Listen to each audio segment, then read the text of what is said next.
people like me. You need people like me so you can point your fingers and say, that's the bad guy. That's the bad guy. That's the bad guy. That's the bad guy. That's the bad guy.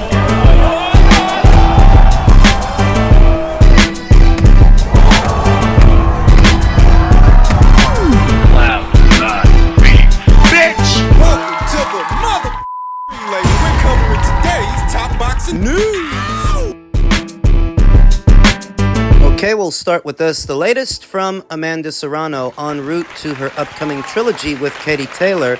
Beyond that, Amanda says, as a female boxing champion, I know how hard it is for us to get paid right and even get the right opportunities. Myself and my company, MVP, believe in us women, and we proved that we can become household names. I'm looking forward to building female superstars. I am not against making them bigger and better than I am. I'm not selfish, and I want the sport to grow. My mark has already been made and engraved. Time to let the other ladies shine. I have absolute faith in Amanda Serrano's ability to develop young, up-and-coming, and existing fighters. Existing talent. Because she has the unique insights into the women's game that most others don't have. Having been in the sport before the big-time promoters came into it and brought the money, Amanda was there paying her dues. In my previous video, I talked about how Amanda's career, after all these years, is finally winding down.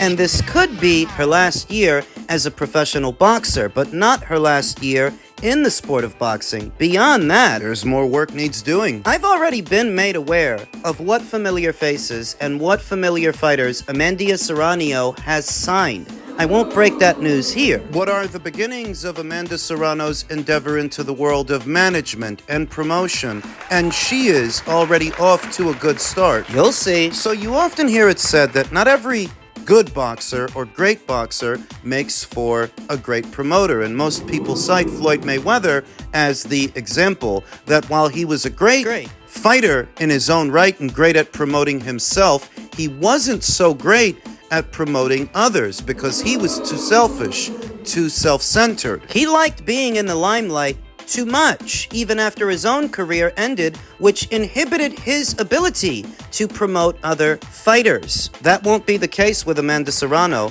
That's not a problem that Amanda has. Amanda's one of the good guys in boxing. One of the genuine people, of which there are very few in boxing. Not so self-centered that she would dim someone else's shine in order to keep the attention on herself. Amanda Serrano is always singing some other girl's praises, always trying to elevate the sport of women's boxing and the women within it, not just herself, but everybody else. The old saying goes, a rising tide raises all boats. That rising tide is Amanda. In the United Kingdom, I would say that's Katie Taylor. In America, I would say that's Amanda Serrano. South of the border, it was fighters like Jackie Nava and Barbie Juarez. In the Far East, in the land of the rising sun, it was fighters like Naoko Fujioka. In the Southern Hemisphere, it's fighters like Shannon O'Connell, the Trailblazers, the ones who set the example, the pioneers. This pantheon of fighters and all of their collective contributions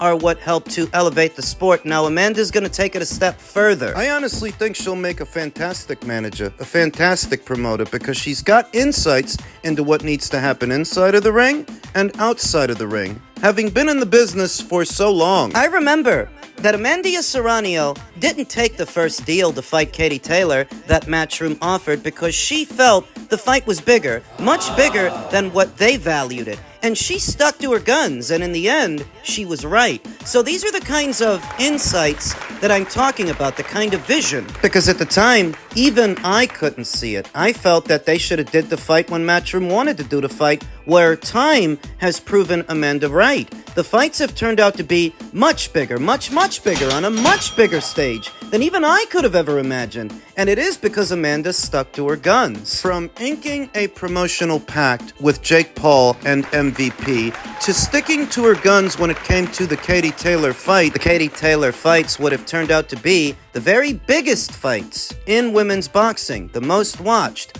on the biggest stages. Amanda knows what she's doing. She has the know-how, the instincts. So I have complete faith in her ability to develop these fighters that are coming through and add to these fighters that have already been around. They just haven't been promoted right. And you'll see who I'm talking about. Those answers will come. This is very exciting news, and this is a very exciting time for the women boxers in this part of the world that need that extra push, that helping hand. Amanda Serrano will provide it while continuing her contribution to the sport and the story of women's boxing. Congratulations to her. And you guys will see what I'm talking about in a minute. Elsewhere in the world of boxing, His Excellency Mr. Turki Sheikh seems to be having fun with the fiasco in association with this past weekend's fight and how Steve Willis decided not to rule Gervonta Davis taking a knee as a knockdown. It's not for no reason. Why he's paying special attention to this situation, as it was Gervonta Davis himself who tried to imply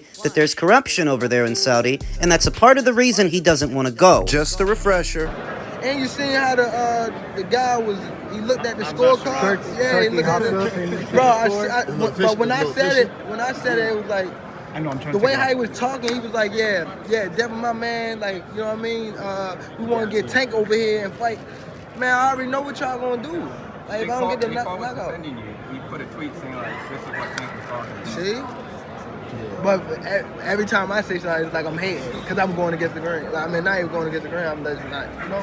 When Turki Sheikh gestured to Hamza Shiraz during the fight that he's down by 2 rounds, I didn't think nothing of it because that's tantamount to open scoring. You know that there are actually some fights where the judges' scorecards are read aloud during the fight, round by round. It's not widespread, but some people do it for some fights. So when I saw Turki gesturing to Hamza that he's down by 2 rounds, I didn't really think anything of it. But Gervonta Davis did, and several others, his supporters, citing this as corruption. And yet another reason why Gervonta Davis shouldn't fight Shakur Stevenson, he shouldn't travel to Saudi. Corruption. So what would those same individuals call Gervonta Davis deliberately fouling Lamont Roach right in front of Steve Willis, who's watching the whole thing but doesn't warn him, doesn't deduct a point, doesn't do anything? That's not corruption. What would they call it when Gervonta Davis takes a knee and Steve Willis doesn't even rule it a knockdown even though it so clearly is? That's not corruption. Turning his back to his opponent, which you're not supposed to do, running to his corner. That's not corruption. And having his corner towel him down during the round when there aren't supposed to be any breaks. You see all of this, and this isn't a brazen example of corruption?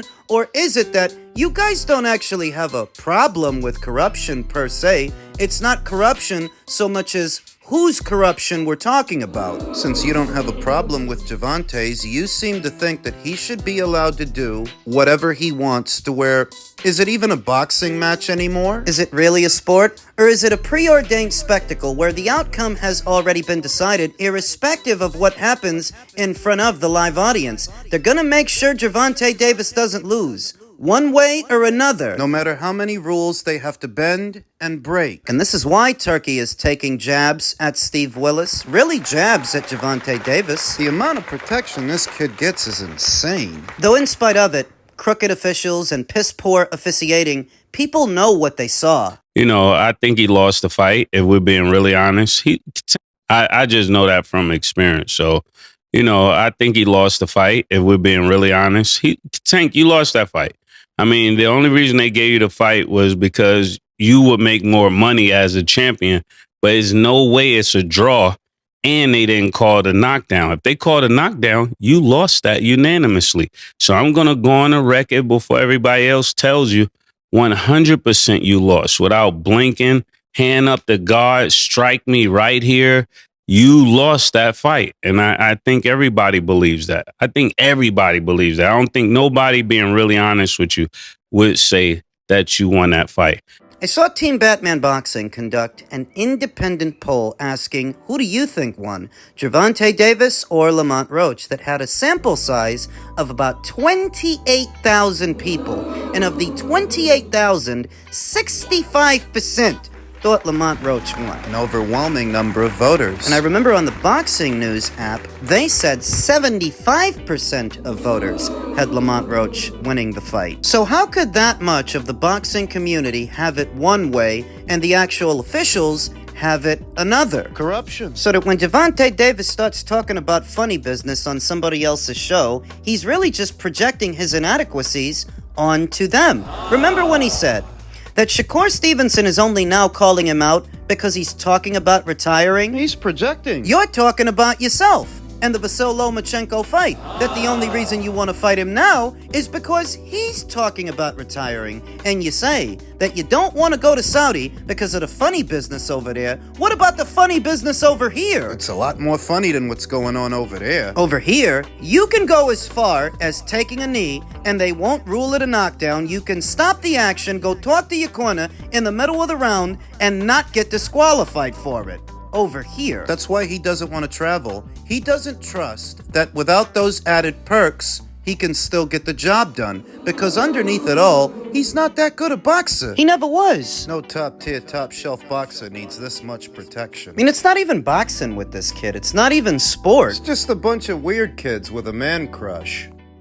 In men's cruiserweight news, Gilberto Zurdo Ramirez defends cruiserweight titles June 28th versus Uniel Dorticos. They said this fight got pushed back. They really meant pushed back. Unified Cruiserweight champion Gilberto Zurdo Ramirez has a new date on the calendar to defend his crowns after originally preparing for an April 19th fight and then a date sometime in May. The ring has learned that the WBA and WBO champion Ramirez will face mandatory challenger Uniel Dorticos on June 28th on DAZN at a location yet to be determined. According to a source with direct knowledge of the negotiations, Ramirez, 47-1 with 30 knockouts, is coming off the best year of his career, in which he scored UDs against Arsene Goulamarian for the WBA, in March against Chris Billum Smith for what was his WBO in November. From April all the way to the end of June, practically July. What's that?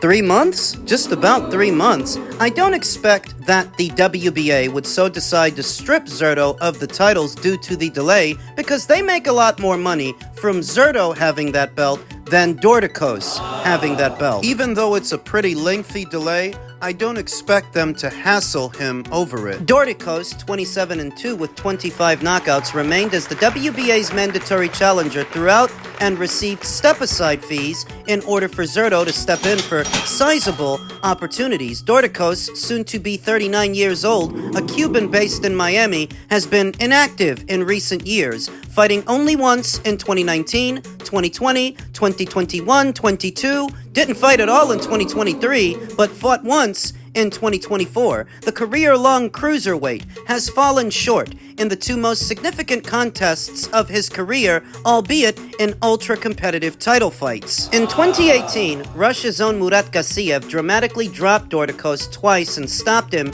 in the 12th round of a fight that was tight on the scorecards. In 2020, Dorticos suffered a majority decision loss to Mairis Briedis during the World Boxing Super Series final. If Ramirez, a 33-year-old from Azatlan, Mexico, outlasts the power-punching Dorticos, he'll continue to stay in a prime position for big fights against the likes of The Ring and IBF Cruiserweight champion Jai Opetaia, and light heavyweight king Dmitry Bivol and top contender David Benavidez, both of whom have considered cruiserweight campaigns in recent days. Risk factors. You often hear it said in the sport of boxing that power is the last thing to go. A lot of other things will go before a fighter's punching power, and it just so happens that Uniel Dorticos is a power puncher. He is a knockout merchant. That's what he's known for, nicknamed the KO Doctor. So even if he is a sparsely active 39-year-old, Zurdo has to respect him. He has to respect his punch. Dorticos is next for me. WBA and WBO champion Ramirez told boxing scene, and then I want to be undisputed. But I need to do my first title defense of both of my belts, and Dorticos is my next opponent. I don't know much about him, but I've been watching him since he fought Murat Gassiev in the World Boxing Super Series, and I saw a couple of fights of him. He's Dr. Knockout, and he is dangerous. Zurdo isn't exaggerating. When the men are that size, 200, 200 plus. It really only takes one punch, one good one, to hurt a guy. Perhaps the saving grace for Zurdo is that Uniel is 39 years old, so even if his punching power is still there, his timing, his speed, and his reflexes may not be, especially since he's been a sparsely active fighter the last 4 or 5 years. He's only had one fight in the last 2. And his next fight is all the way out there in June, really July. Last year was a big year for Zurdo Ramirez, who said, "It was my best year because I won the 2 titles and I moved up to cruiser," adding that the win over Chris Billam-Smith was the best win of the 2 champions he's fought so far. I think for me, it was Billam-Smith. It was the best victory because he was a champion for a long time. They were both champions. But Billam-Smith, I conquered the 2 world champions. That's why. He was super tough and he threw a lot of punches and he can take punches too. I was really surprised by him.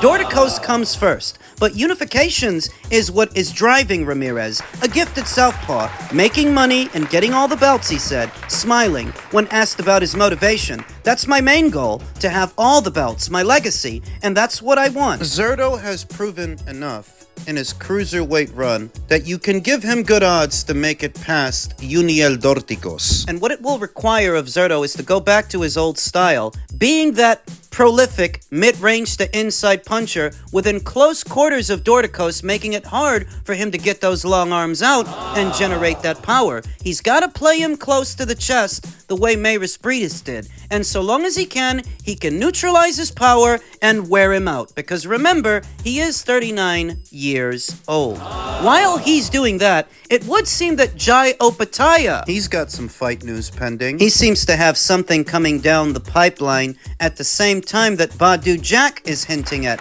something coming down the pipeline. We know that Badou was recently reinstalled as WBC Cruiserweight Champion, and he's currently under orders to satisfy his mandatory challenger, Ryan Rozicki. We talked about all of that, how Ryan's people won the purse bid for the fight, but it's highly unlikely that Badou Jack will face Ryan in Nova Scotia in some hole in the wall. So that when he posted this image 4 days ago, it gave me the impression that either Turki is going to be the one that bankrolls the Jack versus Rozicki fight, or he'll convince Ryan Rozicki to step aside so that Badou Jack can go unify. Neither fight favors Badou Jack, to be honest with you. Because Badou Jack hasn't fought in roughly 2 years. He was last out in February of 2023 when he beat Lunga Makabu for Lunga's WBC title. 2 years removed from the sport at 41 years old. No, I do not think he beats Jai Opetaia, if that's who he ends up fighting. If he fights Ryan instead, same deal. I'm not convinced he beats him either. Ryan is a bona fide cruiserweight and a very hard puncher, very aggressive, very strong. I suppose the silver lining for Jack is that even if he doesn't stand a good chance of beating either of those 2 guys, he does stand a good chance of making very good money now that Turki is involved. So maybe Badou Jack's next fight lands on the undercard of Canelo Alvarez's Saudi debut. We still don't know what that undercard looks like. Maybe Jack will be on it. We'll see.